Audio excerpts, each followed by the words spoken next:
Sifaayo oba olwajjo lwabadde lutya, naye ekirungi lwayise. Sifaayo oba olwaleero teruuzibe, naye ekikulu lwewerekera. Sifaayo oba olw'enkya lunaakya oba teruukye, naye ekirungi terunnatuuka. Sifaayo oba olw'enkya lunaakya nga lwa kiragala oba nga lwa bbululu. Sifaayo oba enkya enjuba tegenda kugolooba, oba bunaakya nga mu bwengula ebire tebiriimu. Sifaayo. Ate oba sifaayo omusana ne gugwako ekiro, omwezi ne gwaka emisana. Sifaayo oba enkuba enatonnya oba gunnaba musana ppereketya.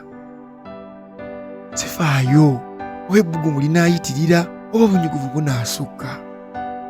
Mazima sifaayo oba bunaakya ng'eddungu libunya omuzira nga Nalubaale afuumukako enfuufu. Sifaayo ne bwe bukya ng'ensi yeesulise, ng'emirandira gye giri waggulu ng'ebikola biri wansi mu ttaka.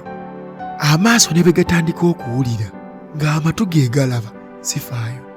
Ensi ne bwe yeesulika ebire ne bimerako omuddo ng'ettaka lye litonnyesa enkuba. Era sifaayo.